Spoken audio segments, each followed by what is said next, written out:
สวัสดีครับสำหรับในเนื้อหาในคลิปนี้นะครับเราก็จะมาพูดคุยกันในส่วนของชุดสวิตชิ่ง24โวลต์นะครับ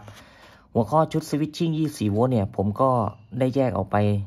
หลายแบบนะครับสวิตชิ่งจะมีหลายแบบมากนะครับภาคจ่ายไฟที่อยู่ในเครื่องเชื่อมนะแต่ว่าอีกหนึ่งในแบบที่จ่ายไฟ24โวลต์จะไม่ใช่สวิตชิ่งแต่ว่าจะเริ่มจากหน้า22ตรงนี้นะครับซึ่งในส่วนของหน้า22เนี่ยผมก็ได้บรรยายในส่วนของว่าสวิตชิ่งเนี่ยคืออะไรนะครับหลักการทำงานอย่างไรบ้างนะครับแล้วก็มีหัวข้อหนึ่งที่ได้พูดคุยถึงเรื่องของภาคจ่ายไฟแบบลิเนียร์นะครับซึ่งภาคจ่ายไฟแบบลิเนียร์ก็จะพูดคุยในส่วนของเรื่องสิ่งที่จุดเด่นจุดด้อยของเขานะครับซึ่งในส่วนนี้นะครับเราก็มาดูในคลิปนี้นะครับภาคจ่ายไฟที่ไม่ใช่สวิตชิ่งนะไม่ใช่สวิตชิ่งแต่ว่าจะต้องจ่ายไฟ24โวลต์ซึ่งที่เราพบเห็นได้บ่อยๆเนี่ยจะอยู่ในเครื่องของ Well Pro นะครับซึ่งก็อยู่ในมือผมในตอนนี้นะครับสิ่งที่เราเห็นก็คือจะเป็นชุดภาคจ่ายไฟแบบลิเนียร์นะครับจะไม่ใช่สวิตชิ่งเพราะฉะนั้นสวิตชิ่งกับแบบลิเนียร์เนี่ยจะแตกต่างกันอย่างไรนะครับ1นะครับแบบที่ใช้ลิเนียร์หรือว่า power supply แบบลิเนียร์นะครับก็จะมีหม้อแปลงนะลูกที่ใหญ่มากนะครับนี่หม้อแปลงตัวนี้นะหม้อแปลงตัวนี้จะรับไฟเข้ามา220โวลต์นะครับแล้วก็จะสเต็ปดาวลงมานะครับก็ลดแรงดันลงมาจาก220โวลต์จะให้เหลืออยู่ที่ประมาณ18โวลต์ AC นะครับเป็น AC นะหรือไม่ถ้าลักษณะนี้ไอ้2เส้นนี้ก็อยู่ที่ประมาณ36โวลต์ AC นะครับก็จากไฟ220โวลต์กระแสสลับ AC นะครับเขาจะลดแรงดันลงมาให้เหลืออยู่ที่36โวลต์ AC หรือแล้วแต่เขานะอาจจะเป็น18โวลต์ AC ก็ได้ก็ส่งเข้ามาที่วงจรเลกูเลเตอร์นะครับก็คือวงจรนี้นะ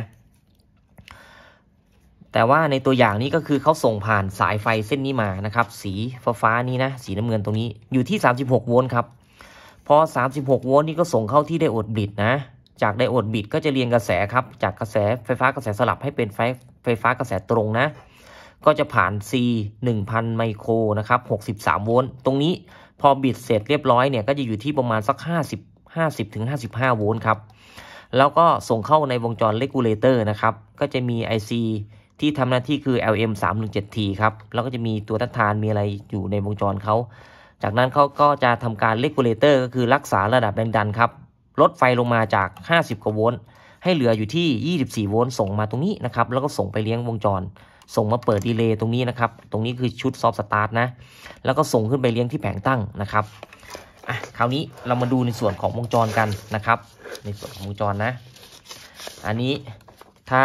ท่านที่ได้หนังสือนะครับแล้วก็อ่านจะเยอะมากเดี๋ยวผมจะสรุปอีกทีนึงว่าในนี้ทำอะไรบ้างนะครับเราก็ดูในส่วนนี้นะครับอันนี้คือส่วนในวงจรของเขานะครับลักษณะประมาณนี้นะตัวนี้เป็นเวลโปรรุ่นใหญ่นะครับรุ่นใหญ่หน่อยเวล ARC 200นะแต่ว่าตัวที่วงจรผมเขียนมาจะเป็นเวล AC 160ประมาณนี้นะครับเพราะส่วนนี้เพิ่มคือเขาจะเพิ่มไดโอดแล้วก็คาปาเตอร์แดงๆใน2ตัวนี้เพิ่มมา3ตัวแต่หลักๆก็คือมีตัวต้านทานตัวนี้ขึ้นมานะครับส่วนนี้นะครับส่วนนี้ผมวางยาไว้นะตรงนี้จะไม่ใช่ไฟ220นะตรงนี้ก็จะมีหม้อแปลงนะเดี๋ยวผมจะเขียนเพิ่มนะครับหม้อแปลงเข้ามาตรงนี้หม้อแปลงเข้ามารับมา220โวลต์ AC นะครับจากนั้นก็จะเปลี่ยนไฟออกมานะครับเปลี่ยนไฟมาเป็น36โวลต์ AC เหมือนเดิมนะครับหรือไม่บางรุ่นหม้อแปลงบางรุ่นนะเขาก็จะเข้ามาอย่างนี้นะครับเข้ามา220โวลต์เหมือนเดิมนะครับ220โวลต์แล้วก็ออกมาครับออกมา3เส้นก็จะเป็น0 18 0 18นะครับชุดนี้เป็น AC ทั้งหมดนะครับแล้วแต่เขาจะจัดออกมานะครับเวลาเขาเอาไปใช้งานเขาก็จะใช้งาน2เส้นนี้เหมือนเดิมนะครับเนี่ย2เส้นนี้ก็จะได้36โวลต์เหมือนเดิมตรงนี้เขาก็ทำมา2เส้นเลย36โวลต์เข้าที่ AC line ตรงนี้นะครับตรงนี้คือไดโอดบิดนะเข้าที่ไดโอดบิดตรงนี้เรียบร้อยนะครับประมาณนี้นะแล้วก็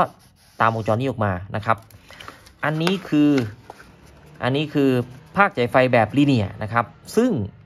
ภาคจ่ายไฟแบบลิเนียร์เนี่ยเขาจะมีสิ่งที่เป็นจุดด้อยอยู่ในส่วนหนึ่งก็คือ1หม้อแปลงมีขนาดใหญ่ครับหม้อแปลงตัวนี้นะใหญ่มากหม้อแปลงตัวนี้ใหญ่มากจะไปยัดในวงจรเครื่องเชื่อมก็จะลำบากนะครับก็เลยต้องติดตั้งตรงนี้นะครับ2ครับ2เอาพุทที่ส่งตรงนี้ออกมาเนี่ยไอ้โหลดตรงเนี้ยนะครับที่ส่งเอาพุทออกมาเนี่ยเขาส่ง24โวลต์ สมมุติว่าถ้า24โวลต์ตรงนี้ใช้กำลังงานอย่างหนักนะครับใช้แรงดันมากนะครับไฟตรงนี้ก็ตกลงครับตกวูบลงไปเลยนะ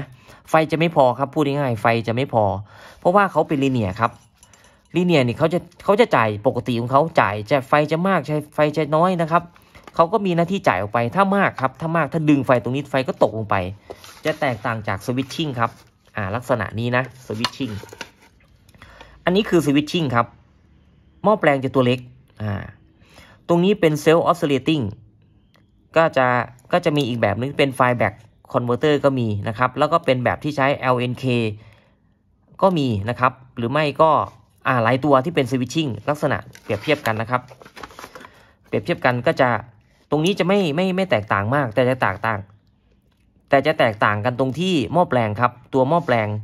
โอเคนะประมาณนี้นะครับคราวนี้สรุปหน่อยนึงสรุปในหน้านี้ว่าผมพูดอะไรบ้างนะครับเดี๋ยวผมเขียนเป็นรูปให้โอเคครับเรามาดูความแตกต่างระหว่างสวิตชิ่งแล้วก็ลีเนียร์พาวเวอร์ซัพพลายนะครับตรงนี้เขาเรียกว่าเป็นลีเนียร์พาวเวอร์ซัพพลายตรงนี้เขาเรียกว่าสวิตชิ่งประมาณนี้นะเราจะเริ่มจากหม้อแปลงนะครับหม้อแปลงนะหม้อแปลงเข้านะครับ220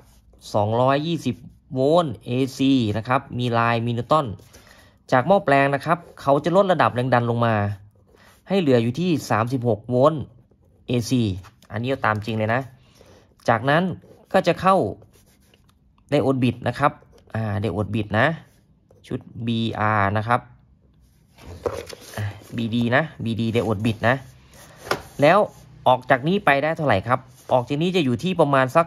50 ถึง 55โวลต์ DC แล้วเข้าที่วงจร LM 317T นะครับเข้าไปแล้วนะ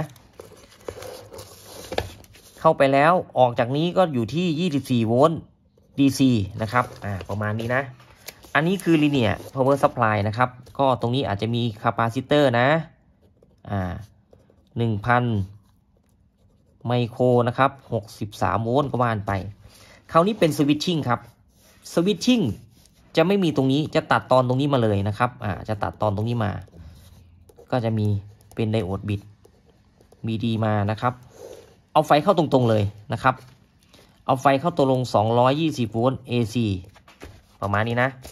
ออกจากนี้ครับออกจากนี้ก็จะเข้าชุดสวิตชิ่งนะครับชุดสวิตชิ่งก็คือชุดนี้นะชุดนี้ก็คือเข้าที่3878นะครับเข้าที่ K 3878นะครับ SW นะชุดสวิตชิ่ง24โวลต์เลยนะครับตรงนี้จะได้อยู่ที่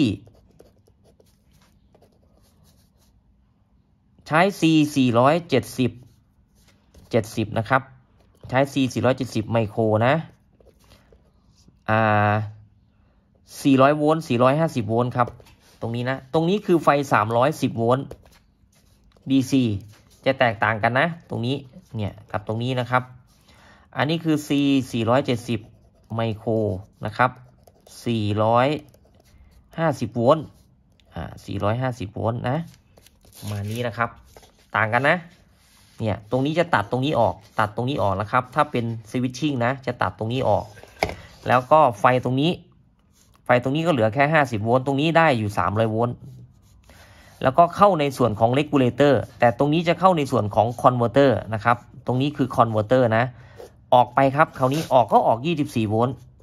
DC เหมือนกันลักษณะนี้นะครับอันนี้คือความแตกต่างระหว่างสวิตชิ่งกับ Linear Power Supply นะครับตัวนี้มีป้อนกลับนะตัวนี้มีป้อนกลับมีป้อนกลับมีฟีดแบ็กนะครับหรือว่าPC 817นะครับป้อนกลับนะนี่ป้อนกลับการทำงานแต่ตัวนี้ป้อนกลับมีไหมไม่มีนะครับอันนี้ไม่มีป้อนกลับนะเพราะฉะนั้นโหลดที่จ่ายออกไปใช้ไฟมากใช้ไฟน้อยก็จ่ายออกไปเลยครับถ้าใช้ไฟมากตรงนี้ก็ตกวูบลงไปแต่ตรงนี้ถ้าตัวนี้ใช้ไฟมากเขาจะป้อนกลับบอกให้ชุดนี้ทำงานนะครับบอกให้ชุดนี้ทำงานนะชุดนี้ก็จะผลิตไฟมากขึ้นสรุปแล้วไฟตรงนี้จะคงที่อยู่ตลอดเวลา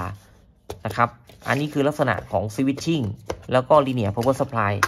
ลักษณะนี้นะไอ้เจ้า2ตัวนี้ข้อแตกต่างข้อที่1ก็คือตัวนี้ใช้หม้อแปลงที่มีขนาดใหญ่ แต่ตัวนี้หม้อแปลงจะขนาดเล็กกว่าข้อที่2นะครับจุดเด่นของเขาเลยนะข้อที่2ตัวนี้เมื่อจ่ายโหลดหนักๆกระแสไฟหนักๆใช้โหลดหนักๆนี่แรงดันจะตกแต่ตัวนี้แรงดันจะคงที่อยู่เสมอนะครับก็ประมาณนี้นะในส่วนของชุดนี้นะครับแล้วหลักการซ่อมล่ะครับคราวนี้หลักการซ่อมก็คือชุดนี้นะครับส่วนมากไฟจะเกินนะถ้าไฟเกินนะครับให้เรามาทำการตรวจสอบ R3 ตัวนี้นะครับเราจะเปลี่ยนใหม่หมดเลยก็ได้นะนะครับเปลี่ยนใหม่หมด R3 ตัวนี้แล้วก็เปลี่ยนคาปาซิเตอร์ชุดนี้ด้วยเพราะว่าถ้าไฟเกินเข้ามาตัวนี้จะบวมนะครับเนี่ยตัวนี้จะบวมนะเราสังเกตดูนะครับแล้วก็เปลี่ยนในส่วนของ LM317T ด้วยนะครับปกติถ้าผมซ่อมนี่ผมจะยกชุดเลย1 2 3 4 5 6ประมาณนี้ครับ5-6ตัวราคาไม่เท่าไหร่เรายกชุดออกไปเลยครับก็เปลี่ยนเลยนะเราไม่ต้องใช้ตัวเดิมนะครับเพราะว่าเขาใช้งานมานานแล้วตรงนี้วัดไฟจะได้อยู่ที่ประมาณสัก50 ถึง 55 โวลต์ DC นะครับเพราะฉะนั้น C ตัวนี้จะอยู่ที่ประมาณ63 โวลต์ DC นะเนี่ยแรงดัน63 โวลต์นะครับก็โอเคนะครับตรงนี้ก็คงไม่ยุ่งยากเท่าไหร่ก็ลองวัดแรงดันไฟนะครับไฟจะออกในจุดนี้นะครับอยู่ที่ประมาณ24 ถึง 26 โวลต์ DC นะครับถ้าได้27เมื่อไหร่อันตรายนะลงมาถึงประมาณ27สุดๆก็ประมาณ27โวลต์ครับจะอันตรายอยู่นะแต่ถ้าส่วนมากจะเกินอยู่ที่30กว่าโวลต์เลยครับประมาณนี้นะในการตรวจสอบอีกอย่างหนึ่งก็คือเช็คชุดนี้ด้วยชุดนี้ถ้ามีการดึงไฟกินไฟลงเนี่ยไอ้24โวลต์นี่ก็จบไปด้วยครับประมาณนี้นะโอเคนะครับพอแนะนำได้เป็นแนวทางในเบื้องต้นนะครับ